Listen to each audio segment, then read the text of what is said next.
Israel ramps up their strikes in Syria while at the same time withdrawing forces from Gaza. We've got some interesting footage of the Palestinian Islamic Jihad using an improvised rocket launch location.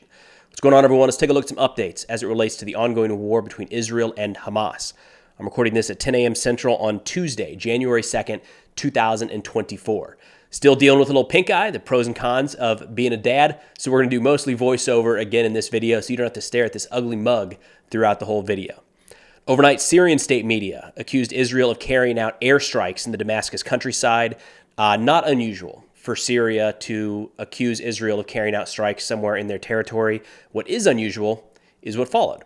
The IDF put out a statement saying in response to yesterday's launches towards Israeli territory, the IDF struck military infrastructure belonging to the Syrian army. The IDF said the strike came after 5 rockets had been fired from Syria and northern Israel on Monday night, falling in open areas and causing no injuries or damage. We have seen Israel strike multiple targets across Syria, and more on that in a second.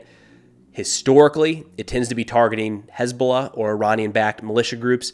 It's not all that common for Israel to outright say they struck an official Syrian military location. Then, according to the Sufan Center that puts out intel briefs, this one they released on January 2nd, talking about the possibility of escalation in this portion of the war. They say on December 25th, Israel struck and killed the IRGC Quds Force's top commander in Syria, Saeed Musavi. Another Israeli strike on December 28th reportedly killed 11 high-ranking IRGC Quds Force officers at Damascus airport. And according to Syrian state media, the next day, December 29th, an Israeli airstrike hit 9 IRGC locations in the city of al-Bukmal in eastern Syria.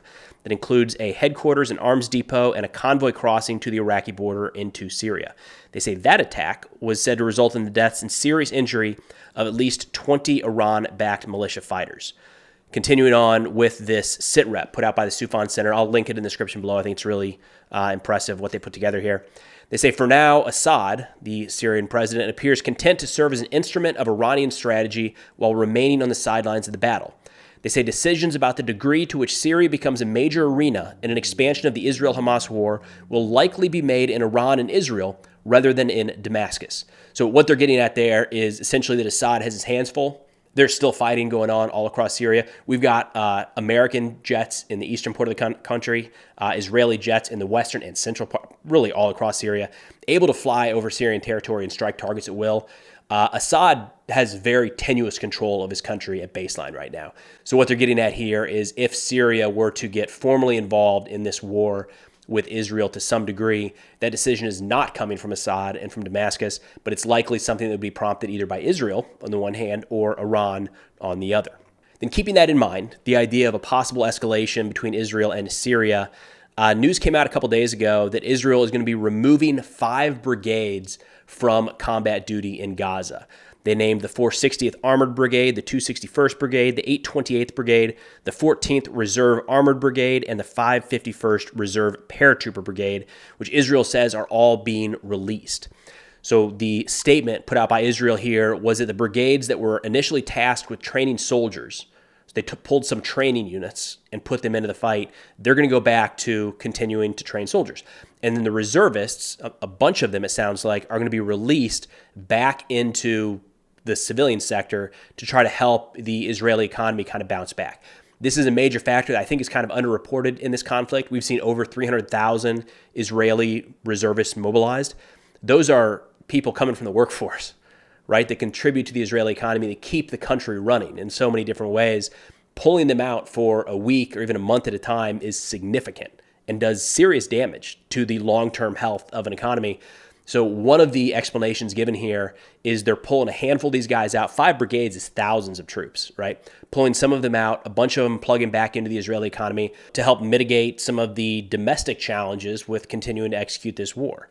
The Israeli Defense Forces spokesperson said, quote, "It will result in considerable relief for the economy and will allow them to gain strength for operations next year, and the fighting will continue and we will need them. These adjustments are aimed at ensuring the planning and preparation for 2024. The IDF needs to plan ahead, out of the understanding that we will be needed for additional missions and continued fighting during the entire coming year." Now, this has been reported a bunch of different ways, so I'm going to get into that. Starting with Al Jazeera, Their headline was quite a bit different, made it seem like Israel was retreating and withdrawing because they were kind of taking a beating in Gaza. They say the Israeli military has announced that it will withdraw thousands of its soldiers from the besieged Gaza Strip in the first significant pullback of troops since the war there began in October. They say Israel has come under increasing pressure from its principal ally, the United States, to move to a more low-intensity war that has fewer civilian casualties.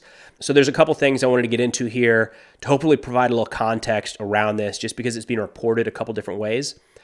So first off, the reason that this could be happening is just as simple as the standard rotation of troops. It's normal, expected, planned. That's what Israel put out, saying, hey, we're just trying to get these guys. They weren't supposed, these training units were not supposed to be in combat. They're supposed to be training units. Now we have the opportunity to rotate them back out to their original job. We're going to do that. For reservists, to move them back into the economy, get them some time with their families, some time off the line. That's not crazy. You want to do that. Any military fighting a war wants to be able to rotate their troops. It's a challenge that Ukraine is facing right now, actually. They are in such need of manpower that they're having a hard time, really rotating forces in and out of the front lines to sustain a long-term war. Israel doesn't really have that challenge, at least in relation to Hamas. So it makes perfect sense in a military sense that they would want to rotate units out of the combat zone. Another aspect here is Israel could be pulling some of these units back to retrain, refit, and be prepared for deployment to another front. As we're sitting here in early January, nothing has really kicked off with Hezbollah to the north or Syria to the east and the north, but those are constantly evolving fronts. And Israel might be looking at that, thinking that they're either planning on starting something up there, which I think is unlikely, or that they expect that one of those two groups is likely to launch an additional attack in Israel, opening up another front. If that's the case, it makes sense for Israel to want to pull troops out of Gaza, release them from combat duty so they're available to be redeployed in the event something else kicks off. And then one reason why this is not happening, just going to address this because I've already seen it floating around online, Israel is not withdrawing 5 brigades from Gaza because they're losing and having to withdraw from the battlefield.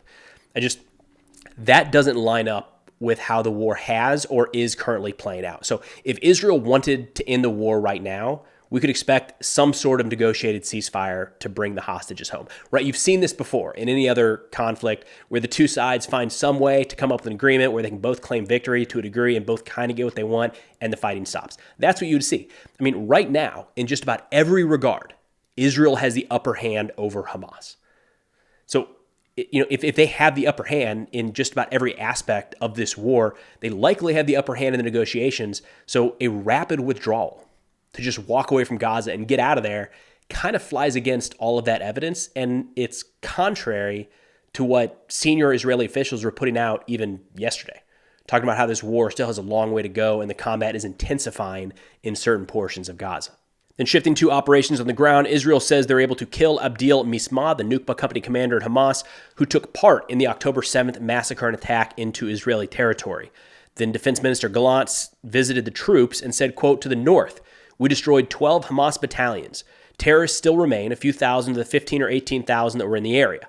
A large number of them were eliminated and others fled to the south. In the south of the Gaza Strip, the reality is different. Gallant said the IDF is focused on what is above the Hamas tunnels in the Khan Yunis area, where senior Hamas officials are hiding at great depths." Now, there's a couple things I wanted to point out here. Historically, anytime one military force is trying to estimate how many enemy combatants they've killed, we get it wrong. And we generally overestimate. It's just the nature of the beast, nature of warfare. We want to believe that we have killed more enemy fighters than we actually have. And the U.S. is the same. We're no different in this regard. Now, if it's one airstrike, kills 2 guys in a car, got it. If it's a raid or a singular operation, killed 12 enemy combatants, got it. Usually there's people on the ground to confirm that. But when you're talking about rolling up, all casualties across a city or a front or a theater of war, or in this case, the entire war, it's going to be off. It's going to be messy at baseline. Just assume that. Now, the way Gallant phrased this was not that all of the Hamas militants had been killed. Of those 12 Hamas battalions, he says those are destroyed. And a way that you could interpret that is not, and I would not interpret that to mean that all of the militants in those battalions are killed, not by a long shot, but that the organizational structure no longer exists. So maybe it's that some of the leaders have been killed, their supply routes have been cut off, they no longer have access to certain weapons and firing points, supply nodes, things like that. They no longer have active communications between different portions of the organization. And then, of course, large numbers are likely killed or captured. And of course, he leaves open the possibility that a significant number of the estimated 18,000 Hamas militants in northern Gaza did flee to the south. Now, additionally, Israel continues to release footage showing clearance operations all across Gaza City. They put out a video showing that weapons were uncovered in a kindergarten. Nothing new. We continue to see this. Weapons and firing points located in and around civilian structures. Additionally, Israel uncovered more tunnels. We're starting to see more and more footage from the clearance of these tunnels under Gaza City. We haven't seen a lot at this point of Hamas militants killed inside of those tunnels. So we've seen footage of Hamas operating in those tunnels just the other day, coming out and planting a shaped charge in the side of an Israeli tank. We've seen a lot of Israeli footage clearing the tunnels. Most of the time they're empty. Weapons, equipment, communications, things like that are left behind. But I think I've only seen 1 or 2 videos so far where there has been a dead Hamas militant in the tunnel during the Israeli clearance. So interpret that as you will. I would say it probably means that Hamas is getting out of the area when those clearance operations take place. Then shifting over to Hamas, they say over the course of the past 4 days, they were able to completely or partially destroy 71 military vehicles and carried out 42 military missions that left a number of Israeli soldiers dead and wounded. They say that they targeted Israeli rescue teams, likely medevac or medics moving forward to evacuate the wounded, and 2 houses and 2 tunnels were booby-trapped. We've talked about this a lot in recent videos. Hamas is bragging about detonating homes when Israel moves forces into those to clear them. They're bragging about booby-trapping tunnel entrances when Israeli forces go into them. So if you wonder why this is taking so long, why it's so slow, is there's booby traps left and right. And Israel doesn't know which tunnel entrance is going to collapse in on their forces as soon as they move inside. And then quickly looking at the Hamas numbers here, military missions is so vague that it could include reconnaissance or resupply. So you can put any number to that. Hamas could have said 300. They could have said 4. There's no real way to confirm or deny that number. The 71 military vehicles completely or partially destroyed. You know, based off the footage we're seeing and the chatter coming through some of these Hamas channels and through official Israeli channels, 71 military vehicles targeted or struck in some degree in the past 4 days. Sounds pretty accurate. You know, in terms of how many of those were damaged or destroyed, really, I have no insight into that. But 71 vehicles targeted is very much in line with the scale of the combat we're seeing right now all across Gaza. So Palestinian Islamic Jihad put out this video where they're firing rockets out of these, modified firing ports in some sort of residential structure. These look like 107 millimeter rockets, potentially. We saw this a lot in Afghanistan, where they're kind of modified to fire off the ground at some sort of target nearby. And you've got another one here outside. Look, I know people are going to ask about accuracy. It's a complete toss-up. You can see the holes there in the side of the building where those rockets are going to start launching out of. A couple thoughts here. The accuracy, complete hit or miss, right? The closer the range, the more likely that rocket is to hit. But you're firing a rocket off the ground. It's not designed to be fired off the ground. There's so many things that can go wrong with that as soon as it enters flight. So, at this one, they're firing, 5 or 6 at a time in the same general direction.